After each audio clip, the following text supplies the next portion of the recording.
A primeira coisa que você precisa saber da botânica são os grupos vegetais, cara. É a evolução, as novidades evolutivas dos grupos, coisa simples, coisa básica. Lembra que a gente tem 4 grupos vegetais aqui. Temos o grupo das briófitas, das pteridófitas, das gimnospermas e das angiospermas. Isso aqui apresenta um cladograma e as novidades evolutivas de cada grupo, cara, sempre são muito importantes para você lembrar. O Enem já cobrou mais de uma questão com essa imagem, por exemplo. Então, assim, né?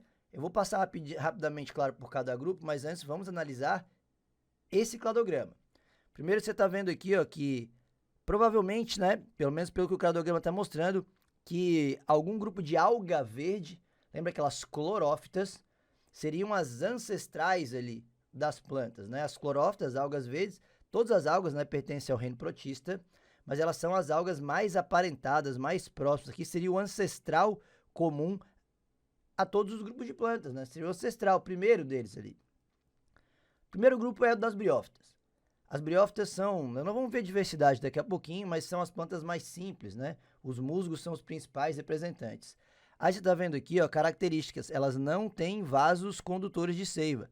Elas são avasculares, portanto. Isso limita muito o crescimento, né? Não tem um vaso para transportar a seiva de um lugar para o outro, então são plantas pequenas. A gente vai falar de reprodução também daqui a pouco, mas lembra que as plantas, logo de cara já começa a lembrar disso, elas passam por 2 estágios de vida. Um conhecido como gametófito e o outro chamado de esporófito. As briófitas são os únicos vegetais cujo gametófito é a fase predominante, tá? Então, o gametófito é predominante apenas nas briófitas.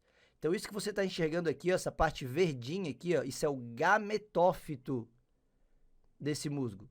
Essa é a fase predominante dele. O esporófito é uma fase efêmera, significa que ela cresce rápido, produz esporos e já morre. Isso aqui, ó, é o esporófito dela, tá? Já nos outros grupos vegetais, a fase predominante é o esporófito. Então, essa samambaia aqui, ó, é o esporófito. Essa araucária que você está vendo aqui, essa é o esporófito. A tulipa aqui, ó, é o esporófito, tá?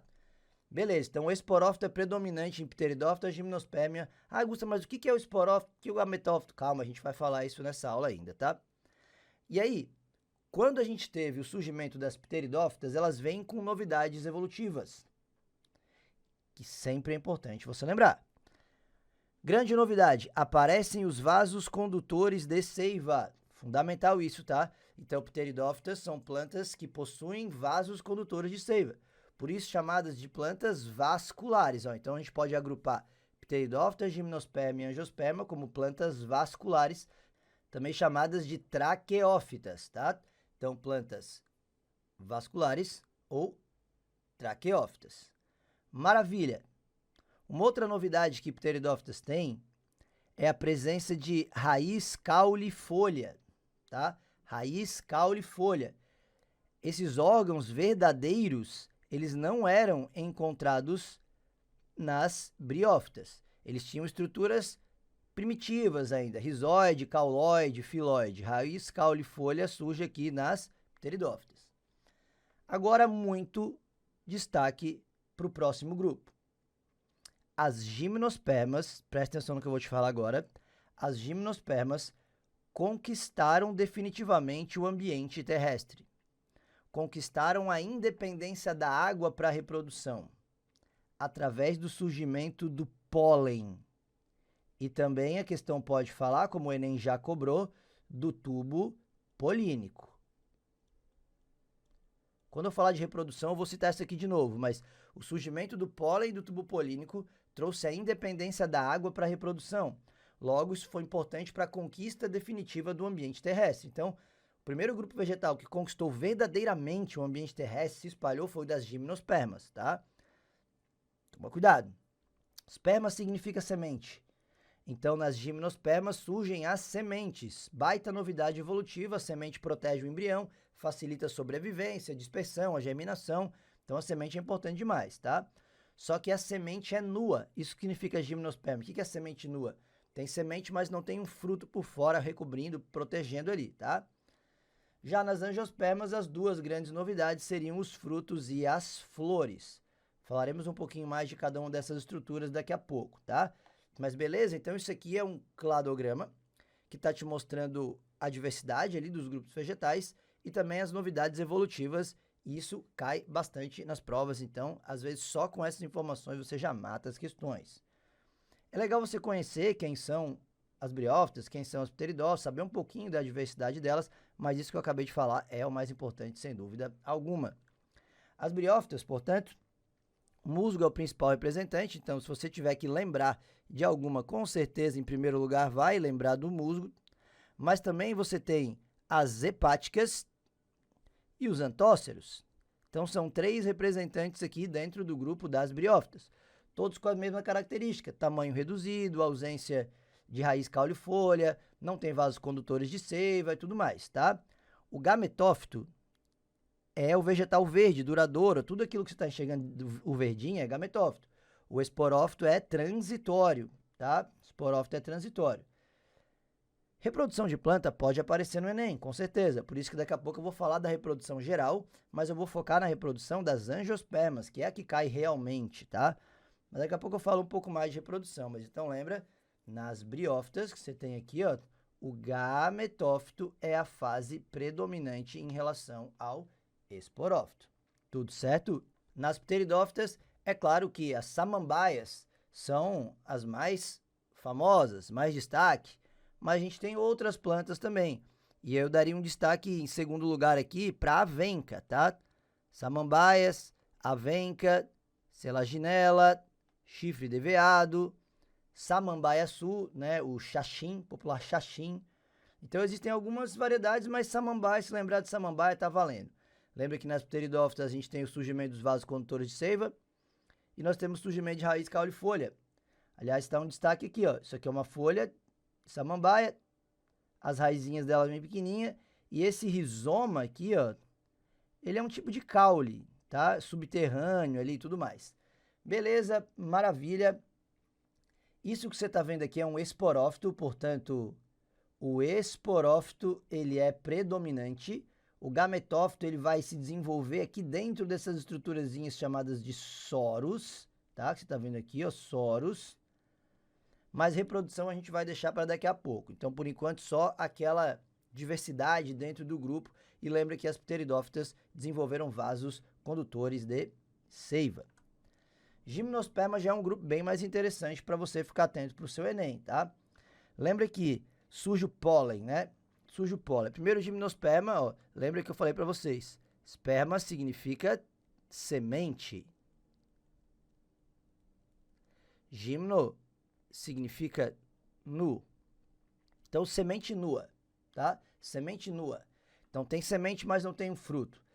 Aí, os pinheiros são os mais famosos, né? Mas você tem ali, além do pinheiro, você pode ter uma araucária, também uma planta bem famosa aqui para o Brasil, vale a pena. A sequoia, né? Estão entre as maiores árvores do mundo ali. A sica, também chamada de sagu de jardim, que é muito utilizada como ornamentação de jardins de casas, prédios, tudo mais, tá? Aqui eu quero que você tome cuidado com uma coisa. Eles têm sementes, mas não têm frutos. Eles têm pólen, mas não têm flor, tá? A estrutura reprodutiva é conhecida como estróbilo. Esse estróbilo também pode ser chamado de pinha, tá? Então tem o estróbilo feminino e o estróbilo masculino. O estróbilo masculino é onde você vai ter a produção de esporo masculino. Isso aqui é o esporófito, né? O esporo masculino. Esse esporo depois vai dar origem ao gametófito masculino, que é quem? O pólen. Dentro desse gametófito, nós teremos o gameta masculino. É isso, tá? Lá na pinha feminina ali, você também vai ter a formação do esporo feminino, do gametófito feminino, do gameta feminino e por aí vai, tá? Então, essas são estruturas reprodutivas. Reprodutivas. Toma cuidado, porque gimnosperma não tem fruto. Então, o pinhão, por exemplo, que é muito consumido, principalmente na região sul do país, é uma semente. Pinhão é a semente da araucária, não vai assinalar que é o fruto da araucária, porque gimnospermas não possuem frutos, tá? Não erra isso. Agora, antes de passarmos para falar das angiospermas, vamos dar um panorama geral da reprodução das plantas, tá? Meus queridos, as plantas elas se reproduzem por alternância de gerações, uma metagênese, e é um ciclo conhecido como diplobionte, porque elas alternam uma fase diploide, 2N, com uma fase haploide, que é uma fase N. Então, as plantas têm duas fases de vida multicelulares, tá? Que a gente chama de indivíduos adultos ali. Tem uma 2N, que é chamada de esporófito, tá? Então, o esporófito ele é 2N. E uma outra fase N, que é o gametófito, N. A função de um esporófito, tá no nome, é fácil, é produzir esporos. E a função de um gametófito é produzir gametas. Mas aqui vem algo interessante que eu gostaria que você lembrasse. A meiose nas plantas, ela é feita não na formação dos gametas, como é a nossa meiose, meiose dos animais, né? A gente faz meiose para formar gameta, lembra? Nós temos 46 cromossomos, a gente produz espermatozoide, óvulo com 23, é por meiose. Nas plantas, não. A meiose ela é feita para produzir esporos, ó. Então, o esporófito é 2N, aí rola uma meiose, que é chamada de meiose espórica ou intermediária, para a formação de um esporo haploide, N. Lembra que a meiose é uma divisão reducional, então que reduz o número de cromossomos pela metade. Então eu queria que você lembrasse isso. A meiose nas plantas é para formar esporos. Como os esporos já são N, eles começam a cada esporo germinar, então são mitoses, e eles formam um gametófito. Então não existe fecundação de esporos. Quem fecunda é gameta, por favor. Tá? Cada esporo germina e forma um gametófito. Beleza? Esse gametófito, qual é a função dele? Produzir gameta. Só que como o gametófito ele é N, ele já é haploide, não tem como esse gametófito haploide sofrer meiose. Células haploides não sofrem meiose. Não dá para formar a célula N/2. Então, esse gametófito haploide, ele vai sofrer mitose para formar gametas. Então, nas plantas, os gametas são formados por mitose. Lembra que é aquela divisão equacional, que só vai distribuir as cromátides e tal. Gameta é N, claro, qual é a função de gameta? Gameta serve para fecundar. Então, você tem gameta masculino fecundando feminino, e essa fecundação aqui vai formar um zigoto, né? Esse zigoto, ele é 2N, claro. Por que 2N? Porque ele vem da união do gameta masculino, que é N, um feminino, que é N, e aí forma um zigoto 2N, que começa a crescer, forma um esporófito novo, e aí começa tudo de novo. Tá? Isso é uma alternância de gerações. Essa reprodução que você está vendo aqui, meus queridos, de esporófitos formando esporos por meiose, os esporos germinando e formando o gametófito, essa fase é uma fase que a gente chama de assexuada da planta. Claro, porque não tem fecundação de nada, é por esporos. Essa é a assexuada. Agora, essa fase aqui, ó, de gametófito produzindo gametas, os gametas fecundando e formando o zigoto e tal, essa aqui você sabe que é uma fase sexuada, tá? Uma fase sexuada. Maravilha, isso é alternância de gerações ou metagênese encontrada em todos os grupos vegetais. Desde a briófita até a angiosperma, todas elas fazem esse ciclo. Tem algumas diferenças, claro, né? Tem grupo mais simples, mais complexo. Lembra que nas briófitas a fase predominante é o gametófito, enquanto nas outras é o esporófito. E agora eu quero dar um destaquezinho um pouquinho maior para a reprodução das angiospermas, tá? Para o Enem, você não vai precisar ficar sabendo tantos detalhes de nomes, mas eu quero te falar alguma coisa pelo menos. Isso aqui é o ciclo de reprodução, especificamente das angiospermas. Pô, Gusta, como é que eu sei que é uma angiosperma? Por causa da flor, né? Flor é uma estrutura que só é encontrada em angiospermas.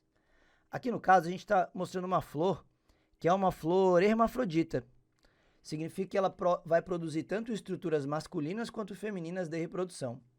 Você lembra que a flor tem algumas regiões, né? Essa folhinha pequenininha que serve para proteção é a sépala. O conjunto de sépalas forma o cálice, tá? Essa parte aqui coloridinha é a pétala. Serve para atração, né, de polinizadores. O conjunto de pétalas é a corola. E aí, de repente, você tem esses cabinhos aqui. Esses cabinhos são chamados de estames, que são as estruturas masculinas de reprodução. Esse estame, o conjunto deles, forma o androceu. E toda essa parte que você está vendo aqui, ó, que eu estou circulando aqui agora, tudo isso é a parte feminina de reprodução. O nome dessa estrutura toda, isso aqui é chamada de carpelo. Ou você pode encontrar o nome pistilo, tá? Para o Enem vai ser a mesma coisa. Isso aqui é a parte feminina. O conjunto forma o gineceu. Então, beleza, meus queridos. A pétala vai atrair polinizadores, a sépala vai proteger e, claro, que estames e carpelos vão ser responsáveis pela parte reprodutiva, né? O estame é uma parte masculina, então ali dentro você vai ter, isso aqui é o esporófito, lembra? A fase duradoura é o esporófito. Ali dentro você vai ter, segue no desenho comigo, ó, meiose para formar esporos. Lembra que você já viu comigo no slide anterior que a planta faz meiose para formar esporos. Esses esporos, eles germinam e formam um gametófito, lembra? Vou voltar aqui, ó, lembra no slide anterior? O esporo germina e forma gametófito. Nesse caso, os gametófitos são os grãos de pólen, tá? Tá aqui, ó, os grãos de pólen. Eles são os gametófitos que são chamados de gametófitos jovens ou imaturos. São os gametófitos masculinos. Qual é a função de um gametófito? Produzir gameta. Então, aqui dentro desse pólen, você tem gametas. E olha só que interessante nas angiospermas. São 2 gametas, ó. Gameta masculino é chamado célula espermática, tá? Então, isso aqui é o gameta masculino. E são 2, tá vendo aqui, ó? 1, 2. Por que será que tem 2 gametas dentro desse pólen? Cada gameta vai fecundar uma coisa. E é isso que eu quero fechar. Eu trouxe a imagem para isso, tá? Para que você saiba o que acontece na dupla fecundação das angiospermas. Ao mesmo tempo que isso está rolando lá dentro dos estames, na parte feminina, tá? Dessa parte aqui embaixo, que é o ovário, tá? Tudo isso aqui, ó, toda essa estrutura aqui, ao redor, tudo isso aqui, ó, que eu circulei aqui fora, tô marcando agora mais forte, tudo isso aqui é o ovário, tá? O ovário.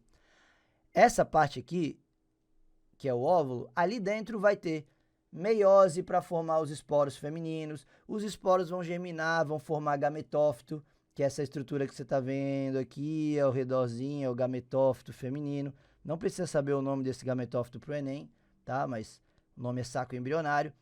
E qual é a função de um gametófito? Formar gametas. E eu quero que você preste atenção numa coisa nesse desenho, meus queridos. Vamos lá. Você está vendo que aqui dentro dessa estrutura, que eu acabei de circular ali do gametófito, você está vendo 1, 2, 3, 4, 5, 6, 7, 8 pontinhos ali dentro?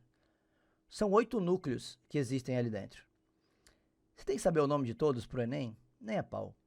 Mas eu gostaria que você conseguisse lembrar de 2, ou que prestasse atenção em 2, pelo menos aqui. Eu vou até colocar um marca-texto para você aqui, ó. Eu quero que você preste atenção nesses 2 pontinhos aqui no meio e nesse grandão aqui embaixo. O grandão é a oosfera. Opa, peraí. O que é a oosfera? A oosfera é o gameta feminino. Aliás, oosfera é o gameta feminino em todos os grupos vegetais, tá? Todos os grupos vegetais, o gameta feminino é chamado oosfera. O gameta masculino, de gimnospermas e angiospermas, que é aquele que é levado pelo pólen, o nome é célula espermática. Lembra que eu falei para você no início da nossa aula que as gimnospermas conquistaram a independência da água para a reprodução? Por que isso? Porque briófitas e pteridófitas, o gameta masculino, ele é flagelado. O gametinha masculino, ele tem que se deslocar na água. O nome dele é anterozoide. Então, tanto briófita quanto pteridófita dependem da água porque o gameta masculino se desloca ali, ele tem flagelo. Já em gimnospermas e angiospermas, o gameta masculino está sendo levado pelo pólen. Por isso que foi o pólen, mais especificamente o tubo polínico, já vou falar disso, é que trouxe essa independência da água, tá? Então vamos lá, vamos finalizar essa parte com o seguinte, tá, Gusta, beleza? Por que você destacou a oosfera e aquelas células ali no meio? Lembra que nós temos 2 gametas masculinos? Cada gameta masculino vai fecundar uma coisa diferente. Um gameta masculino fecunda a osfera. Tá vendo aqui, ó? Ó, você tem uma bola aqui dentro, ó. A osfera tá aqui e agora você tá vendo 2 pontinhos ali dentro. Porque isso aqui é um gameta masculino que tá ali fecundando a osfera. Zigoto em formação. Lembra que a união de 2 gametas forma um zigoto? E esse zigoto ele é 2N, porque veio de um gameta feminino que é N, que era a osfera, e uma célula espermática que também é N, e formou um zigoto 2N. Muito destaque agora para isso aqui no meio, ó. Lembra que a gente tinha, que eu destaquei lá no marca-texto, essas duas bolinhas aqui, os 2 núcleos centrais ali? Agora tem 3 por quê? Porque o outro gameta masculino, o outro núcleo espermático, vai se fundir com esses 2 núcleos no meio. Como que é o nome desses núcleos aqui no meio? O nome são isso aqui são os núcleos polares. Cada núcleo polar é N. Então, eu tenho 2, né? Cada um sendo N ali. N mais N. O que acontece se eu faço uma fusão entre esses 2 núcleos polares mais um gameta masculino? Eu vou formar uma estrutura 3N, porque eu tenho 3 núcleos, cada um N, N mais N mais N. E o que isso forma, tá? Isso forma a reserva de nutrientes daquela semente, chamado de endosperma, e ele é 3N. Então, meus queridos, eu vou colocar escrito agora o que acontece durante a dupla fecundação das angiospermas. E isso a gente vai finalizar com isso, tá? Então, você tem 2 gametas, lembra? Você tem o primeiro núcleo espermático, que é um dos gametas masculinos. E você tem o segundo núcleo espermático, que é o outro gameta masculino. Como o nome é dupla fecundação, significa que cada gameta vai fecundar alguma coisa. A primeira fecundação é a osfera. Claro, gameta masculino fecundando o gameta feminino, isso aqui forma o quê? Isso aqui vai formar um zigoto. Que você pode também encontrar a questão falando de embrião. Formou um embrião ali. E esse zigoto, ele é 2N. Claro, porque é a junção de um núcleo espermático que é N com uma osfera que é N. N mais N, 2N. Só que o segundo núcleo espermático, ele vai fecundar os 2 núcleos polares. Então, significa que é a fusão de 3 núcleos aqui. Espermático N, e aqui são 2, né? Então, cada um N.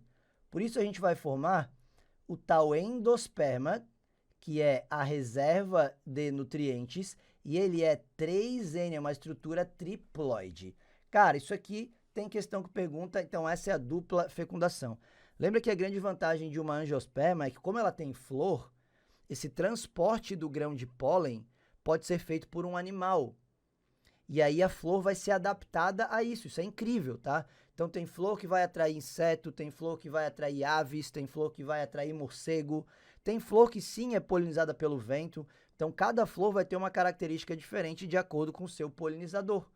Coisa que as gimnospermas não podiam fazer, porque lá elas não têm flor, então é só o vento que poliniza uma gimnosperma. Só o vento, é pelo vento. Aqui pode ser uma abelha, uma borboleta, uma mosca, um beija-flor, sabe, um morcego. Cara, pode ser uma infinidade de agentes polinizadores. Isso, obviamente, é uma vantagem muito grande.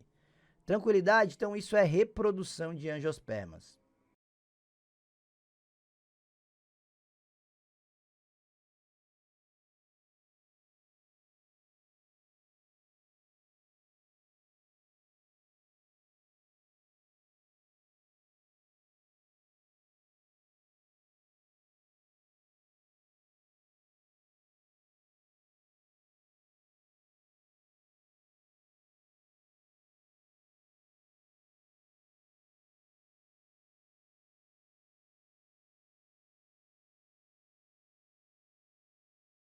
Agora a gente vai bem resumidamente aqui falar sobre histologia vegetal, que pode sim aparecer, já caiu alguma coisa em relação a isso na prova do Enem.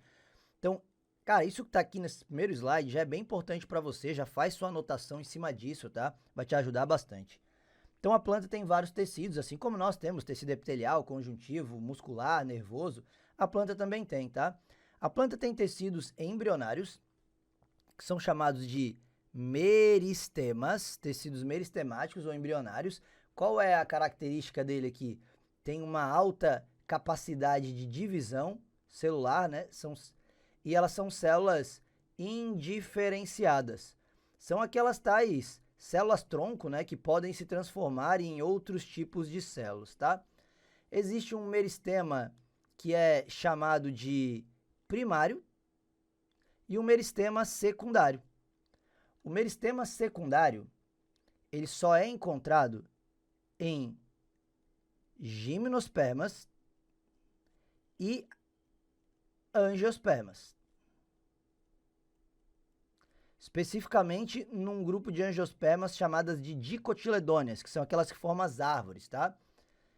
Aí nós temos o seguinte, esses tecidos meristemáticos embrionários servem para quê? Para fazer a planta crescer. O meristema primário vai fazer a planta crescer em altura.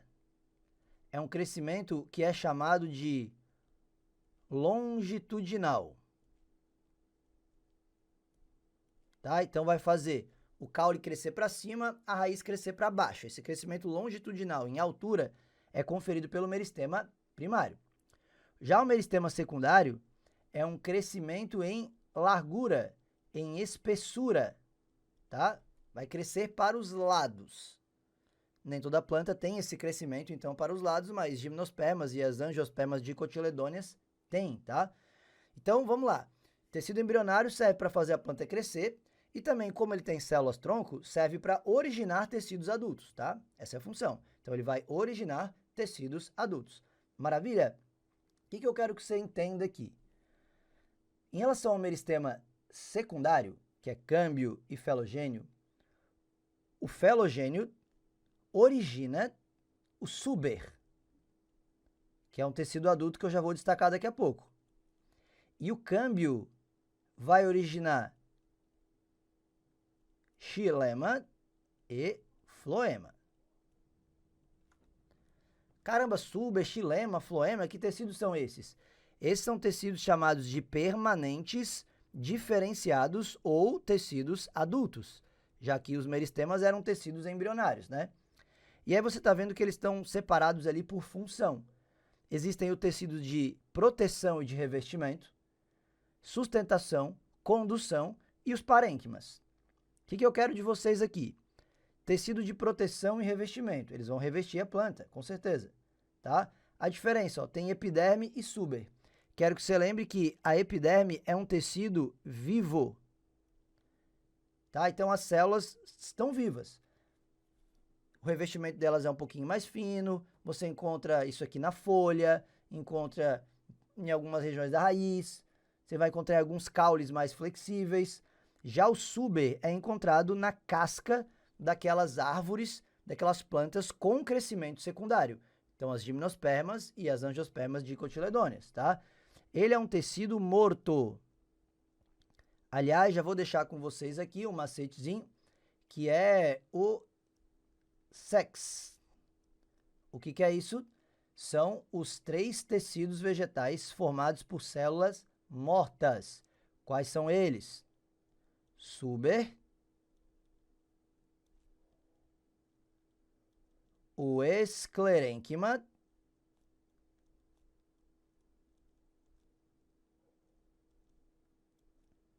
e o xilema. Todo tecido vegetal formado por células mortas, ele é muito rígido. Então, ele vai ajudar também na sustentação ali. Existe uma substância que vai matar aquela célula, sufocar, vai deixar ela dura, só que ela vai morrer. Mas não tem problema, porque cumpre a função mesmo morto, tá? O suber, quem mata as células é um lipídio chamado suberina. Já o xilema e o esclerênquima é um lipídio chamado lignina, que é um pouco mais famoso, tá? Se você quiser lembrar esse nome aqui, poderia ser, tá? Ó, lignina é a substância que acaba matando aqui xilema e esclerênquima. Beleza, tudo certo, o suber vai formar casca, daqui a pouco eu vou falar um pouquinho mais sobre suber.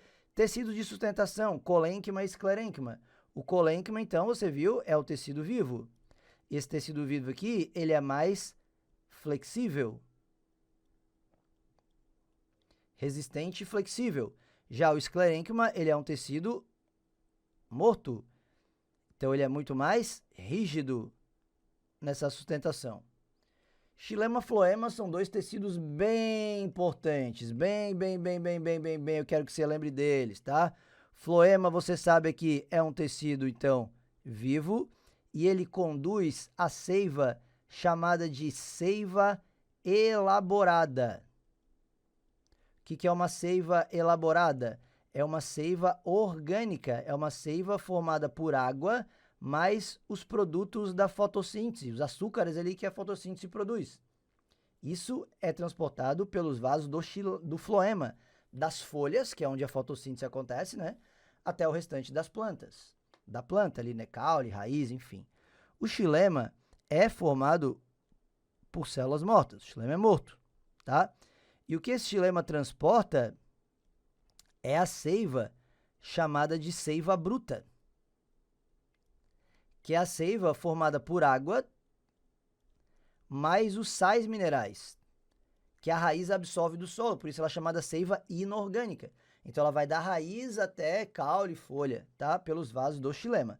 Transporte de seiva é um assunto que a gente vai falar ainda nessa aula, porque faz parte, é fisiologia vegetal, faz parte a gente conversar sobre isso, tá? E aí existem os parênquimas. Quem são os parênquimas? Parênquimas são os tecidos mais abundantes da planta, encontrados em várias regiões, e normalmente eles vão fazer o preenchimento de espaços ou a reserva de alguma substância. Então, você vai ter um parênquima que é chamado de clorofiliano. Isso aqui armazena, obviamente, clorofila. Ele é encontrado na folha e ele vai fazer fotossíntese. Então, o parênquima que vai armazenar a clorofila. Existe um parênquima que é o chamado de aerífero. Claro que o parênquima aerífero armazena ar. E ele é encontrado em plantas aquáticas, que são aquelas plantas que elas precisam ficar boiando, né? Então, eles têm esse parênquima, esse armazenamento de ar para elas poderem flutuar. Existe um parênquima que é chamado de aquífero. Então, claro, pelo nome, ele armazena água. É encontrado em plantas de locais bem secos, tá? Que, por exemplo, plantas xerófitas, não quer dizer que só planta xerófita tenha parênquima aquífero, pelo amor de Deus, tá? Mas é que nas plantas xerófitas de locais secos, o parênquima aquífero é bem desenvolvido. Existe ainda, não vou escrever ali porque não vai dar espaço, mas o parênquima amilífero, se quiser anotar aí, que armazena amido, tá? Armazena amido. Então, esses são os tecidos vegetais, meus queridos. Então, pelo menos num primeiro panorama, assim, ó, é isso que você poderia ter numa questão. Mas aí, você talvez já tenha lembrado ali de se deparar com aquela questão bem chatinha de histologia vegetal do Enem, que cobrava uma tabela, mostrava 5 variedades lá de plantas e pedia para você escolher qual seria mais indicada para usar em construção. Qual madeira você escolher, qual planta você escolher, né? E aí ela trazia uma tabela com alguns tecidos vegetais e aí sinaizinhos de mais para dizer que tem a presença daquele tecido ou não. E aí muita gente bugou o cérebro da galera, porque você tinha que escolher uma planta que tinha mais cerne. E aí um monte de gente boa, eu não sabia o que era esse cerne. Então é o seguinte, meus queridos, você está vendo aqui nessa imagem, essa parte coloridinha aqui que ele está destacando, o câmbio vascular. O que era o câmbio vascular? Era um meristema, não sei se você vai lembrar, a gente viu ali no slide passado, ele é um meristema secundário e ele vai formar xilema e floema, tá? Vai formar xilema e floema. Perceba que ele forma o floema por fora dele, ó, está vendo aqui, vamos lá, ó, floema por fora e por dentro para cá, por dentro do caule, ele vai formar o xilema. Tá? Por dentro ele está formando xilema. Só que o que acontece? Você lembra que o xilema é formado por células mortas? Então ela vai recebendo um depósito de lignina, vai ficando rígido, só que é tanta lignina que acaba entupindo aquele vaso do xilema. Caramba, mas o xilema não serve para transportar seiva bruta? Se ele fica entupido, ele consegue transportar? Não. Aí que tá. Conforme o tempo vai passando, esse xilema que acabou de ser produzido, ele vai ficando entupido. E ele vai deixar de cumprir o seu papel. E aí vai estar na hora do câmbio produzir mais xilema, porque aquele velho já está entupido. E ele vai produzir mais xilema. Ele vai produzir mais por dentro, aqui, e aí aquele xilema novinho vai estar funcionando, está bem em contato com ele, e aquele xilema velho vai ficar mais no centro e a planta vai crescendo cada vez mais para os lados. É meristema secundário isso, né? Conforme a planta vai crescendo, produzindo mais xilema, você vai vendo que ficam anéis. Esses são anéis de crescimento da planta. Lembra que a gente pode estimar a idade da planta por isso, né? Porque esses anéis mais do centro, aqui, ó, foram os primeiros que a planta foi criando. É aquele xilema velho pra caramba e cada ano ela vai fazendo mais xilema, mais xilema, mais xilema, mais xilema, porque isso vai ficando entupido. O que significa, meus queridos, que todo esse miolo que você tá vendo aqui, ó, tudo isso aqui é formado por um xilema que não funciona mais. Um xilema que já está todo entupido de lignina, que ele está dizendo aqui, ó, xilema inativo. Essa parte toda central desse caule é chamada de cerne. O cerne é xilema inativo, tá, galera? Esse xilema que está mais em contato com o câmbio, que ainda não está tão escuro assim, ó, isso aqui é o alburno, essa região aqui é alburno, que é um xileminha que ainda está funcionando, não está tão duro, não está tão rígido assim. Então, por que o gabarito daquela questão do Enem, que foi bem chata, você tinha que pegar naquela tabela a planta que tem mais cerne? Porque ele quer a melhor para a construção, então tem que ser rígida aquela madeira. Quanto mais cerne, tá? Quanto mais cerne ela tem, mais dura ela é. Porque isso aqui é tudo xilema inativo, cheio de lignina, entupidão e bem rígido, tá? Então, esse era o gabarito daquela questão. Tem que ter cerne, cerne, cerne, é a parte mais dura daquele caule. Tranquilidade? Vamos em frente. Bora para um pouquinho de fisiologia, então. Acabamos de ver um corte do caule ali, onde você estudou isso aqui comigo, ó. Você tem um óleo em verde aqui. Vamos para a direita. O câmbio. Você lembra que o câmbio ele produz por dentro xilema, então tá aqui o xilema. E por fora desse câmbio nós temos o floema.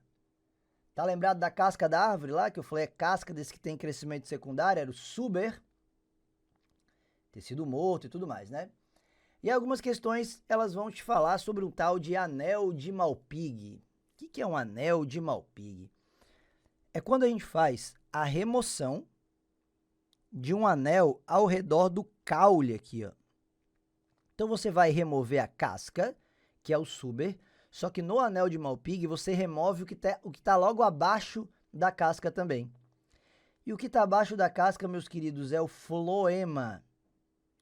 E aí, você teria que saber isso, claro, e a questão ela pode te perguntar o que vai acontecer com essa planta, quem que vai morrer primeiro, se é a folha ou a raiz, qual seiva que para de ser transportada e tal. Então, vamos lá. Essa imagem vai te mostrar que se a gente tirar um anel aqui, ó, eu danifiquei o suber, mas eu também danifiquei os vasos do floema, meus queridos. Isso aqui, ó, é floema.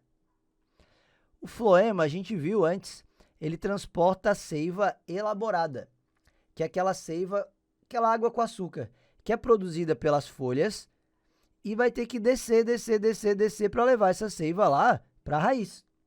Acontece que ela desce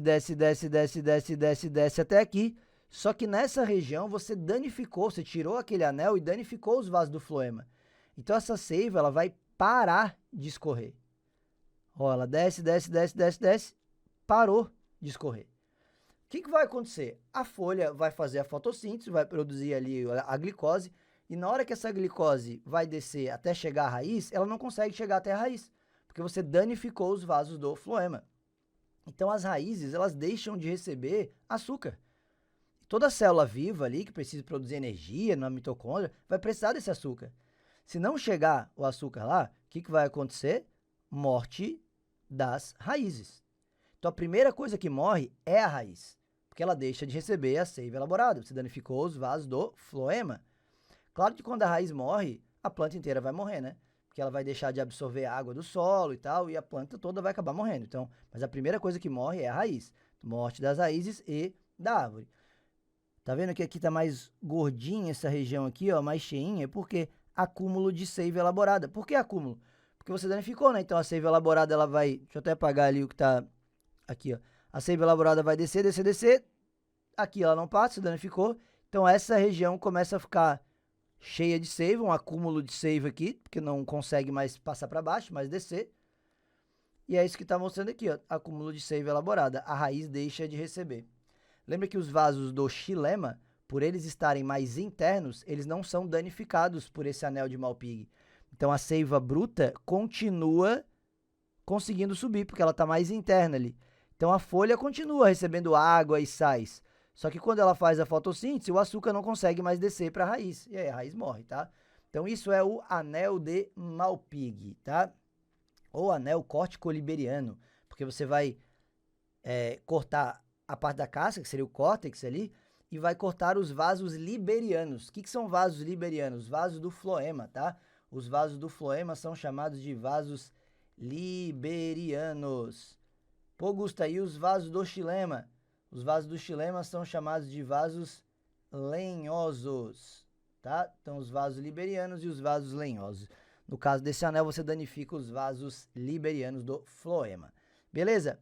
Então, isso tem a ver com transporte de seiva, tem a ver com xilema floema, tem a ver com tecidos, então pode ser uma questão de histologia, de fisiologia, várias questões já cobraram isso. Agora, quer saber o que é mais importante em relação à botânica no Enem, meus queridos? O que eu vou falar agora é o mais importante, tá?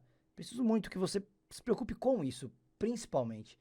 Porque eu sei que a botânica, para alguns, pode parecer algo muito difícil, porque ao longo dos seus anos como estudante, você nunca, ou nunca não, né? Mas a maioria das pessoas não dá muita atenção à botânica, por achar um pouco chato, difícil, tem muito nome, acaba não dando a devida atenção.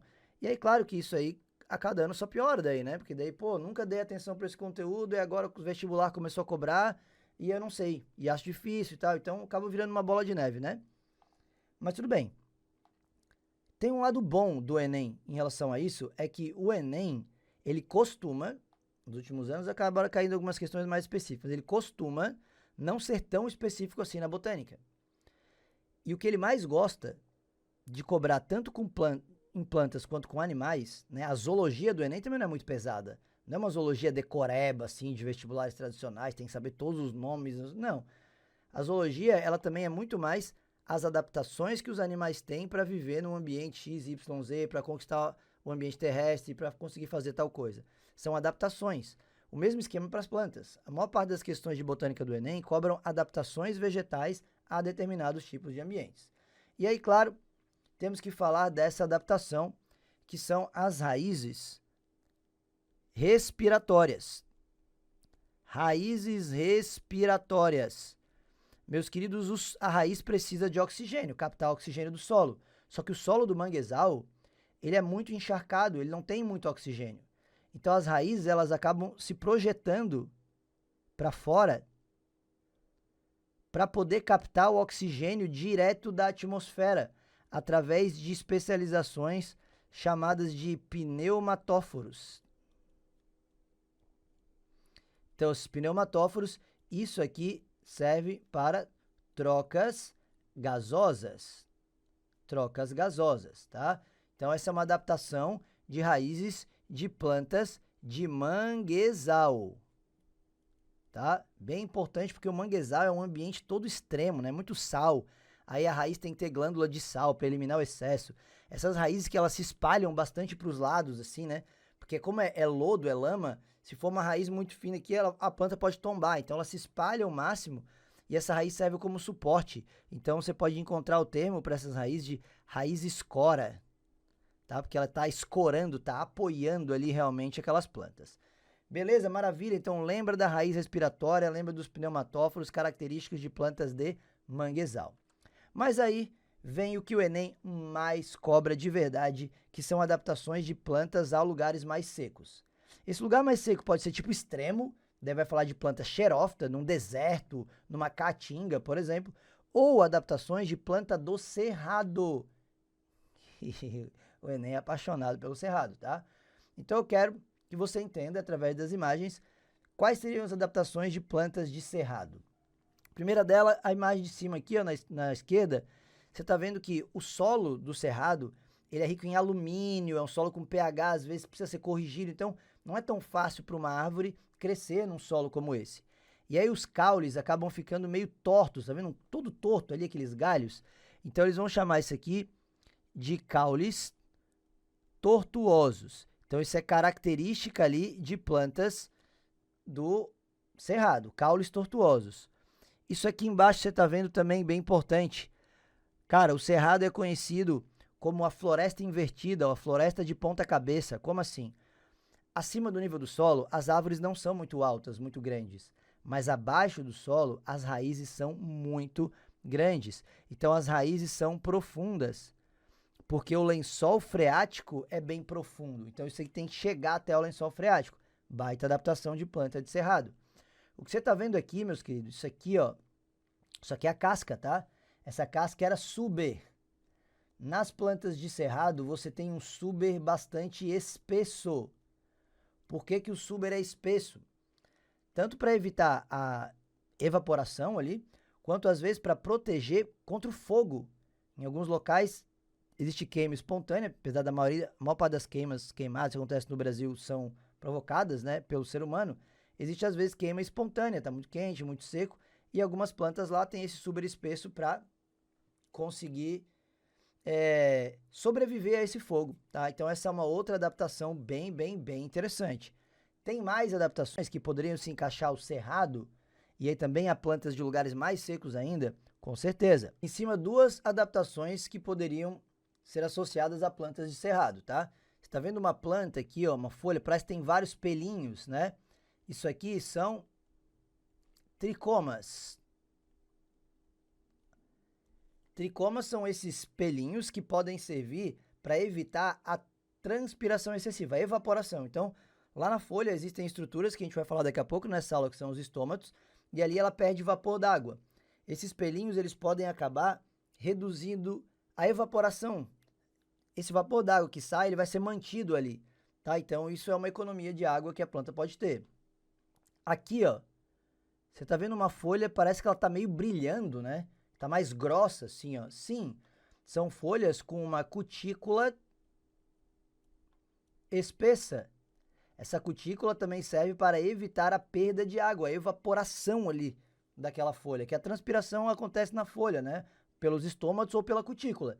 Se você tem um revestimento, uma cutícula espessa, isso vai evitar.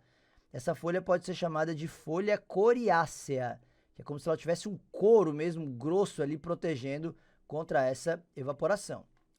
Maravilha, meus queridos. E aqui embaixo daí a adaptação para lugar mais seco ainda, tipo uma planta xerófita, que ela vai transformar as suas folhas em espinhos. Ela perde as folhas, porque na folha perde muita água, né? E ela transforma essas folhas em espinhos. A adaptação de cactos, por exemplo, né? Planta xerófita de deserto. E aqui o que você está vendo, esse azul é água. Isso aqui é aquele tecido que nós falamos de armazenamento de água. Então, plantas de locais mais secos têm o parênquima aquífero muito desenvolvido, justamente para evitar que falte água para ela, né? Então, ela armazena muita água dentro dela. Então, vimos aqui baitas adaptações de plantas ou de cerrado ou de lugares mais secos ainda, né? Então, lá cerrado, caules tortuosos, raízes profundas, um suber espesso, uma folha com uma cutícula espessa, presença de muitos tricomas, deserto, xerófita, tá? Caatinga, pô, perder a folha, transformar em espinho, parênquima aquífero bem desenvolvido. Então, essas adaptações acabam caindo bastante nas provas. Eu queria muito que você conseguisse lembrar. Seguindo na fisiologia, o Enem já cobrou exatamente esse desenho. Só não era colorido, mas era igual. Isso aqui mostra a condução da seiva bruta. Você vai recordar comigo, com certeza, que a condução da seiva bruta ela é feita pelo xilema. Água e sais minerais, isso significa seiva bruta. A raiz absorve e tem que fazer chegar, então, ela vai absorver, isso aqui vai ter que subir pelo caule, subir, e chegar até as folhas, cara.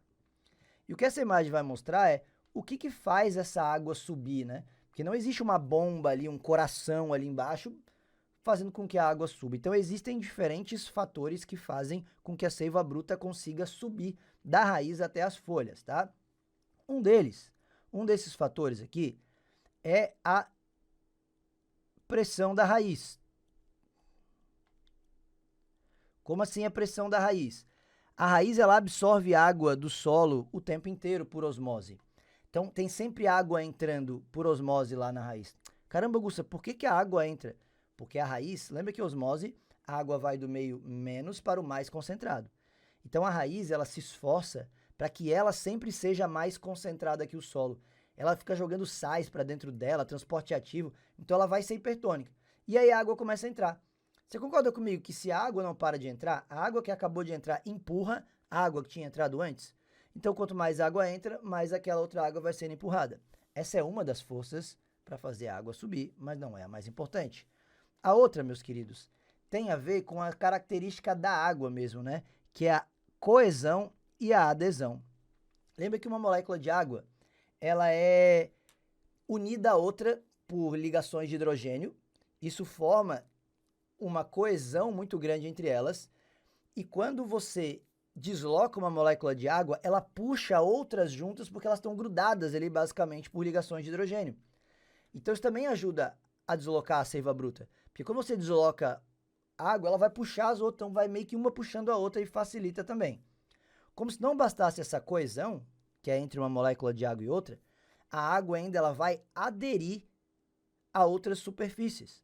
Vamos dar um exemplo. Quando você pinga uma gota d'água num guardanapo, você sabe que, de repente, vai espalhando essa gota, né? A água vai aderindo àquele material do guardanapo.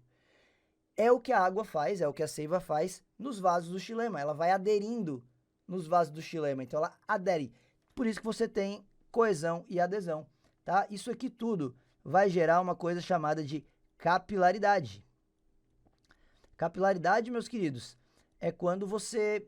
Imagina que você tem um copo d'água, você mergulha um canudinho bem fininho ali, a água começa a subir sozinha, porque ela vai aderindo à parede daquele canudinho, e como você desloca uma, puxa outras. Então essa capilaridade tem tudo a ver com aquelas duas características ali da molécula de água. Coesão mais a adesão. Mas, cara, na boa, para o Enem, você não vai precisar dar detalhes em relação a isso.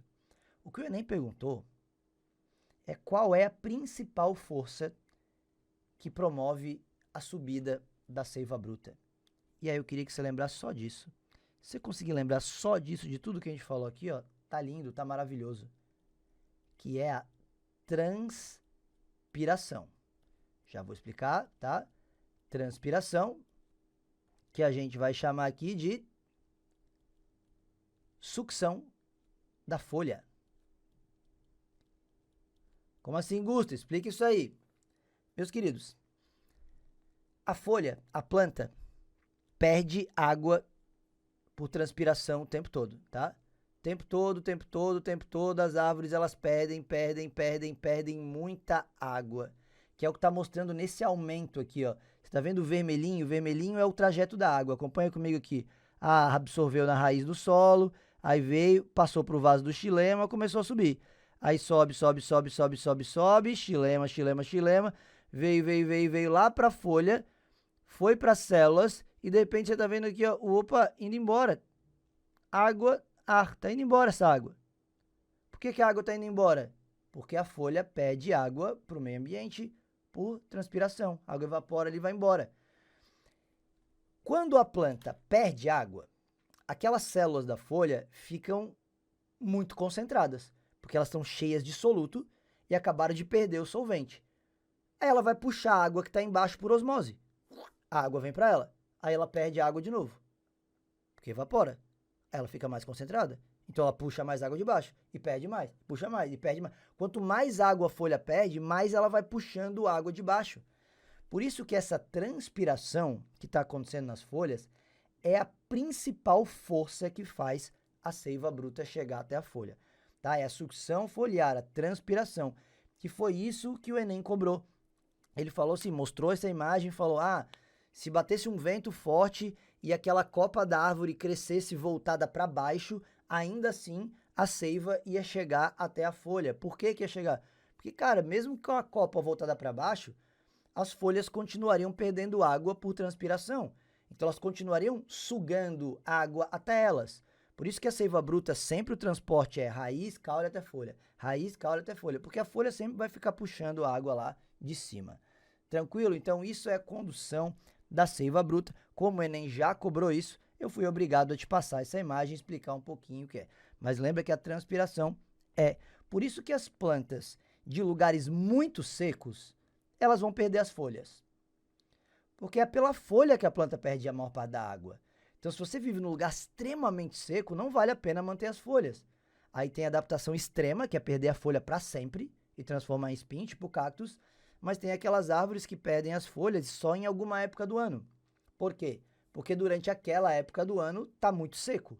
Então, mais vale perder a folha para economizar água do que manter aquela folha ali e acabar perdendo água naqueles meses que não chove nunca. Beleza? Tranquilo? Então isso é a condição de seiva bruta. Um outro assunto que o Enem já cobrou algumas vezes, e eu acho que esse é um dos mais importantes em relação à fisiologia vegetal, são os hormônios vegetais, os chamados fito-hormônios. São 5 hormônios, tá? 5 hormônios. Mas eu queria que você desse um destaque para alguns deles, e eu vou começar por um que foi o que mais caiu junto com o outro, tá? Tem um empate ali entre dois, que é o etileno, tá? Preciso que você lembre do etileno. Primeiro, o etileno, ele é um gás, tá? É um hormônio gasoso. E ele tem uma função que as questões vão cobrar. Ele tem a função de amadurecimento dos frutos. Tá aqui nesse resumo, ó, amadurecimento de frutos, tá? Isso é bem importante, galera. Se você quiser que um fruto amadureça mais rápido, tem que estimular a produção de etileno, que temperatura alta estimula isso, tá? Se você quiser frear, eu não quero que meu fruto amadureça, você vai botar na geladeira porque diminui a produção de etileno, por exemplo. Como ele é um gás, se você coloca um fruto maduro próximo de outros, esse fruto maduro libera muito etileno, os outros vão amadurecer mais rápido. Se você cobrir um fruto com jornal, com papel laminado, ele vai amadurecer mais rápido, porque o gás etileno vai ser liberado, ele vai ficar preso ali. Então esse é o etileno, cai bastante. Um outro hormônio que cai bastante é a auxina. A auxina é o hormônio mais abundante das plantas. Mais abundante das plantas. Então eu queria que você soubesse algumas funções da auxina. E pelo nosso esquema aqui, ó, resumão do ciclo de vida de uma planta, dá para você saber alguns. Primeiro, a auxina, uma das funções da auxina, olha só, tá aqui, ó, auxina, é o crescimento da planta.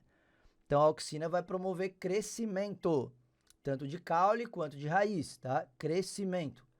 Uma outra função da auxina, você tá vendo ela aparecer de novo aqui, ó, é formação de frutos, tá? Então, a auxina, ela vai fazer a planta crescer, vai ajudar a formar os frutos. Outras funções aqui da auxina que poderiam cair. A formação, já caiu isso aqui no Enem, inclusive, tá? Formação de raízes. Então, se eu quero, eu tenho uma mudinha de planta aqui, eu queria que a raiz dela se desenvolvesse. É a auxina que vai fazer isso, você pode aplicar a auxina para tentar fazer com que aquela raiz se desenvolva mais, tá? Então, isso também seria uma função da auxina. E, cara, a auxina pode atuar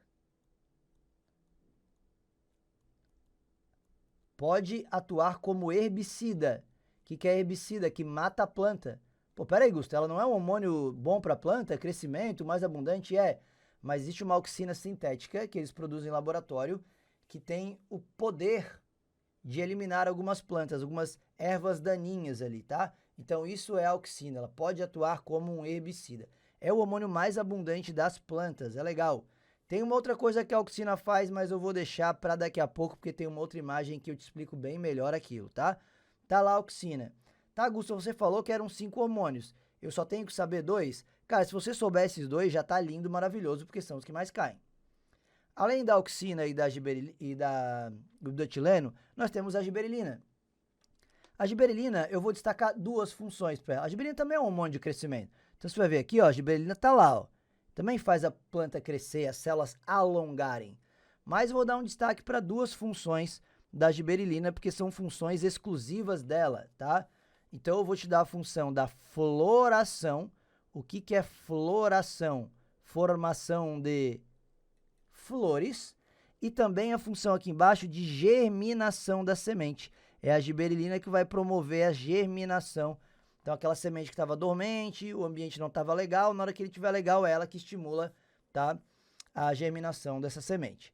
Então, já vimos 3 hormônios. Já vimos aqui o etileno, já vimos a auxina e já vimos a giberelina.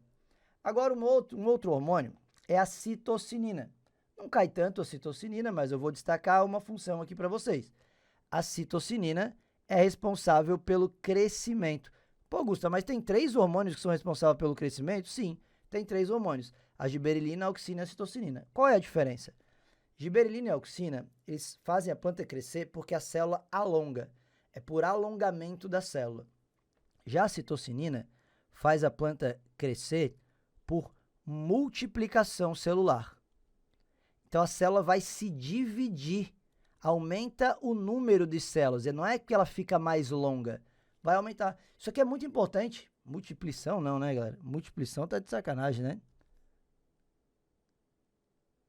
Então, a multiplicação celular, tá? E aí é isso que vai acontecer. É importante para formar novos galhos, novas folhas, novo tudo, tá? Essa citocinina é importante, sim. E o último hormônio de todos é o ácido abscísico, conhecido como ABA. Ele é o hormônio do estresse das plantas. A planta vai produzir ele quando está numa situação ruim, de falta de água, falta de energia. Então, ele vai promover aqui, ó, dormência da semente, vai... Não, fica aí, embrião, não sai agora porque a gente está em condição ruim, tá? E uma coisa bem importante que ele faz também, ele estimula o fechamento dos estômatos.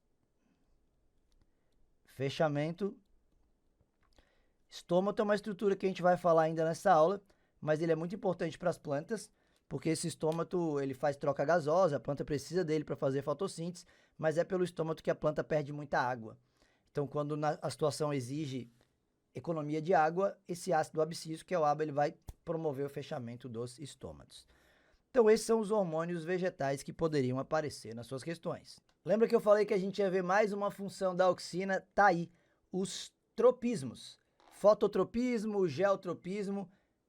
Esse alongamento em direção à luz, por exemplo, é graças à auxina, tá? Então, quando a gente tem a luz apenas vindo de um dos lados, mas isso aqui é um pedaço de caule, tá? A auxina, ela é fotofóbica. Como assim? Você vai ter um acúmulo de auxina naquela região que não está diretamente iluminada. Então, eu estou fazendo pontinhos pretos, isso aqui está indicando auxina, auxina, auxina, auxina, auxina. Então, acaba ficando muito mais auxina nessa região. E a auxina, ela tem a função de estimular o alongamento do caule. Então, aqui, o sol está vindo aqui, né? Ó, a luz está vindo desse lado. E aí, o que vai acontecer é que, como a auxina se acumula mais na face não iluminada, aquela face começa a alongar, porque essas células vão ser estimuladas a alongar. E ela começa a alongar, alongar, alongar, alongar e cresce sobre a outra, assim, ó. E aí, o que você tem é uma curvatura em direção à luz, tá? Isso aqui é um comportamento chamado fototropismo positivo, que é o caule. Na raiz vai ser o contrário. Se você ilumina a raiz, ela vai fugir daquela luz, porque ela tem um fototropismo negativo, tá? Então, é isso que você... não vai cair uma questão no Enem pedindo para você explicar o fototropismo, só que já caiu o nome para você saber o que é. Então, tropismo é um movimento que é feito em relação a uma fonte de estímulo. Se for foto, é a luz. Se for gel, é a ação da gravidade. Então, é gravitropismo ou geotropismo. E nesse caso aqui, a luz vai estimular aquele caule a ir em direção à fonte de estímulo. O girassol, né? Ele se curva em direção ao sol. Isso é um fototropismo positivo. E quem faz esse movimento é o hormônio auxina. Então, ali você anota mais uma função para a auxina. E para fecharmos a nossa aula, eu preciso que você saiba o funcionamento de um estômato. Lembra que nas folhas, então imagina que você tem aqui uma folhinha. Lá na folha, nós temos pequenas aberturas que são chamadas de estômatos. Então, o estômatozinho vai ser um pontinho ali, vai ter estômato, estômato, estômato, estômato. Geralmente os estômatos, você não enxerga, tá? É estrutura microscópica, mas geralmente eles estão na parte de baixo da folha, não na de cima, já explico por quê. E aí, se você vai pegar um estômato desse num aumento, você vê uma estruturazinha que parecem dois feijõezinhos assim, ó, que é o que você está vendo aqui do lado em aumento, tá? Esse estômato, a função dos estômatos, tá? A função, ó, estamos falando aqui de estômatos. A função dos estômatos é a de trocas gasosas. Então, aqui, por uma estrutura dessa chamada estômato, você tem a entrada, por exemplo, ali de CO2, você pode ter a saída do O2 ali durante a fotossíntese, né? A entrada do O2 também para a planta respirar, enfim. Essa é a função do estômato. Mas tem um problema. Por esse buraquinho do estômato também, que é chamado de ostíolo, então ostíolo é o buraco, é a abertura desse estômato, a planta perde água. Então, vapor d'água ela perde por ali. Deixa eu apagar isso aqui, deixa eu tomar para você entender uma coisa. Então, aqui, ó, seria o nosso estômato. Esse feijãozinho aqui, ó, são células bem famosas que controlam a abertura, que são as células guarda. Tá? Então, as células guarda. Essa abertura aqui é o ostíolo. Então, a célula guarda pode abrir ou fechar aquele estômato. Pelo estômago, a planta troca gases, mas também perde água. Então, o que você está vendo nessa tabela que eu coloquei aqui para vocês é o que muitas questões vão querer. Ela vai querer que você diga se, de acordo com aquela condição ambiental, o estômago vai estar aberto ou vai estar fechado. É isso. Eu quero que você pense uma coisa comigo agora. Eu falei que o estômago serve para a planta trocar gases. É importante que ela troque esses gases para poder fazer fotossíntese. É muito importante que a planta, para fazer essa fotossíntese, ela vai precisar do quê? De CO2? Então, é importante que ela consiga capturar o CO2. Isso só vai acontecer se o estômago estiver aberto. Mas, pelo estômago, a planta perde água. E água também é um recurso importante. Então, na hora que você bater o olho numa condição que a questão te der, você vai ter que tentar pensar se naquele momento é mais importante para a planta conservar água dentro dela ou fazer fotossíntese. E água sempre vai predominar, digamos assim. A água é o recurso mais importante. Sem água ninguém vive. Então, geralmente, esse recurso manda. Mas vamos entender o que essa tabela está mostrando para nós. Eu acho que o mais fácil da gente começar, com certeza, é com a disponibilidade de água. Todo mundo concorda comigo que se a disponibilidade de água está baixa, o estômago vai ter que fechar, meus queridos. Vai ter que fechar, porque se a planta está com pouca água, se ela abrir o estômago, ela perde água. Então, fecha o estômago. Já se tem bastante água, a planta está esbanjando água, pô, tá chovendo pra caramba, o solo tá bem úmido e tal. Cara, vamos dar ali nessa abertura de estômago.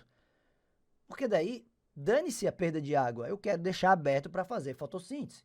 Tranquilo, né? Acho que esse é o fator mais de boa para você pensar. Existe um outro fator que é a intensidade de luz. Pô, meus queridos, se a intensidade de luz está alta, significa... Lembra que a planta precisa de luz para fotossíntese, né? Se tem bastante luz, é porque essa planta está com um potencial grande de fazer fotossíntese. E para ela fazer fotossíntese, ela precisa de CO2, não é só luz. Ela tem que abrir o estômago para pegar o CO2. Então, se está rolando fotossíntese e ela vai precisar de CO2, vai ter que abrir esse estômago. Vai ter que abrir. Ô, professor, mas se daí tiver pouca água, cara, a questão ela vai isolar um fator. Ela não vai dar os três ao mesmo tempo e aí, te vira, pensa no que é o mais importante. Não, ela vai só falar, intensidade de luz agora, vamos pensar. Quando tem bastante luz, a planta vai estar fazendo bastante fotossíntese, precisa pegar o CO2. Então vai ter que abrir o estômago. De noite, de madrugada, por exemplo, ali. Cara, de madrugada, não está rolando fotossíntese. Então, para que manter o estômago aberto para pegar CO2 se não está rolando fotossíntese porque não tem luz? Então, se a intensidade de luz for muito baixa, a planta vai acabar fechando os seus estômatos. E o último fator agora ali é a concentração de CO2 dentro da folha. Galera, pensa comigo. O CO2 é usado para fazer fotossíntese, né? Qual é a mensagem que você recebe se eu te falar que o acúmulo de CO2 dentro de uma folha está muito grande? Tem uma alta concentração de CO2 dentro da folha, está ficando parado ali. Você concorda comigo que é porque a planta não está usando? Se está acumulando muito ali é porque ela não está usando. Por que será que ela não está usando? Não está tendo fotossíntese. Porque se estivesse tendo fotossíntese, não ia acumular o CO2 ali. Ela ia usar tudo? Então, se está acumulando, se a concentração está muito alta, é porque não está rolando fotossíntese. Então, precisa pegar mais? Se a concentração está alta de CO2, tem que deixar o estômago aberto para pegar mais CO2 ainda? Não, velho. Ele não está usando. Então, quando a concentração de CO2 está muito alta, o estômago vai fechar. Já quando a concentração estiver muito baixa, opa, isso é um sinal. Se está acabando o CO2 de dentro da folha, tem que pegar mais. E como é que pega mais? Deixa o estômago aberto. Então, se a concentração está baixa, o estômago vai abrir, tá? Então, meus queridos, essa é a decisão, digamos assim, que a planta tem que fazer naquele momento. Lembra que eu falei que a maior parte dos estômagos estão na parte de baixo da folha? Por quê? Porque em cima bate sol, né? Quanto mais sol bater em cima de um estômago, mais água ele perde. Então, é mais vantajoso manter na parte de baixo, porque daí a luz pega em cima, não vai pegar aqui embaixo. Qual é a planta que não tem outra opção a não ser manter os seus estômatos em cima? Planta aquática, né? Lembra a Vitória Régia? A Vitória Régia, ela não vai ter o estômato para baixo, que para baixo é água. O estômato serve para trocar gases com a atmosfera.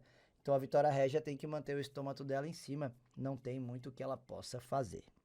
Mais uma vez foi um enorme prazer, abraço e eu te encontro nas próximas aulas.